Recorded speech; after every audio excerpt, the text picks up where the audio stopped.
The strength of the 49ers team for years under Kyle Shanahan has been the defensive side of the ball, specifically the defensive line. When people speak about the most talented defensive line, the 49ers are always up there. They have the likes of Nick Bosa, the defensive player of the year, but besides Nick Bosa, there's heavy investments across the entire defensive line. They brought in Javon Hargrave this offseason, which should bolster the 49ers pass rush. They also have Eric Armstead and second round pick in Drake Jackson securing the edge opposite Nick Bosa. The 49ers also use a ton of investment on rotational players, and this is a big way Chris Kasarik, the defensive line coach, is able to get the most out of his guys. But despite being one of the most heavily invested defensive lines in the entire NFL, the 49ers only rank 9th in sacks at 44. In comparison, the Eagles have 70. In this video, I want to examine why the 49ers were only 9th in sacks last year, despite having one of the best defensive lines across the entire NFL. Under their former defensive coach in DeMeco Ryans, the 49ers were one of the best defenses across the entire league. So this is not to take anything from him, but rather point out how the 49ers defense could even get better under their new defensive coordinator, Steve Wilks. So to understand the 49ers' number one defense, we need to see what they do and how they operate. And a key factor is the amount of coverages they run. They run a ton of zone coverages with rare sprinkling in of man coverage. Man coverage usually occurs when the team is blitzing, and the 49ers, like you expect, would rank 20th in blitz, which may be a key factor in why the 49ers were only 9th, despite having one of the most talented defenses across the entire league. Another important factor to examine when getting to the quarterback is that zone coverage. A press man coverage where a corner is up in the face makes it a lot harder for a quarterback to predetermine where he wants to go with the ball. If the 49ers run more zones like cover 3, the quarterback has a better idea of what each player on the field is going to do and how the matchups will shake out.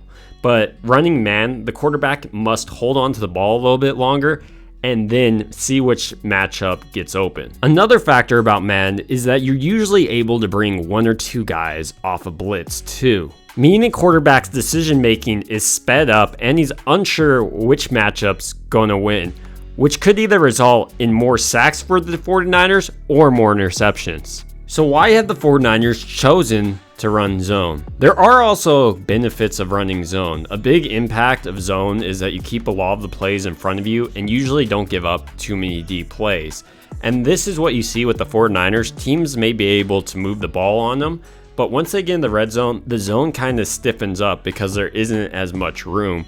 So the 49ers then are able to stop them. While zone minimizes the huge plays, it does it on both sides of the ball, in my opinion. I think it may stop the offense from getting these huge chunk plays, but may stop the defense from getting to the quarterback as frequently or have as many interceptions, even though the 49ers did lead the league in turnovers. So that's my brief overview of man and zone and how it really affects the defense as well as the offensive side of the ball. There's a lot more nuances to that, but just a bird's eye overview, that's what you need to know. Jumping in to Steve Wilks, he spoke recently about how he's going to decide to use zone, man, blitz, all those things. So let's jump right into that. One of the most important things to mention about Steve Wilks is that he's been a head coach in the league as well as a successful defensive coach for years. This changes from his predecessors like Robert Saleh and DeMeco Ryans. Ultimately, this means Steve Wilks has much more experience to draw on than those guys. He's also not a scheme coach. A lot of coaches only have one scheme and aren't able to tweak it for his players. He wants to embrace the 49ers' success and build upon the foundation, but tweak it a little bit for improvement. And he does believe there's room for improvement, much like I do for the 49ers. So what is Steve Wilks' vision? He envisions everything starting up front, and the thing that stands out for him is Chris Kaceric's group being ready and consistently good across the years of being here. But he wants to build a secondary that complements his front seven. And how do you do that? You add ball hawks across your entire secondary, daring the other opposing team to go after you. You'll also get players that can do press man coverage as well.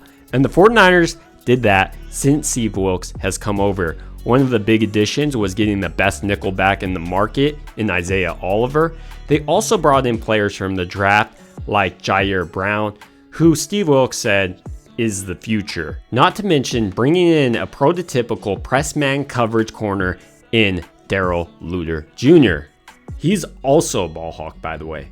So with the secondary, that makes it a nightmare for quarterbacks to target it. How do you further improve your defense? Through strategy. And this is where the defensive mastermind comes in. Steve Wilks says there's going to be an increase in man coverage. What this is going to allow the 49ers to do is blitz players like Fred Warner, and all the guys they're bringing in have the ability to blitz, including Jair Brown and Isaiah Oliver. So while Wilks imagines the 49ers defense will still have a bunch of zone, he's going to increase his aggressiveness probably a lot compared to DeMeco Ryans, and Steve Wilks has been known for blitzing throughout his entire career. To highlight this, since week 6 last year when Steve Wilks took over as interim head coach, the Panthers blitzed second most in the entire NFL in dropbacks. A stark comparison to the 49ers 20th in blitz total. Ultimately, I see Steve Wilks kicking the 49ers into another gear we haven't seen yet.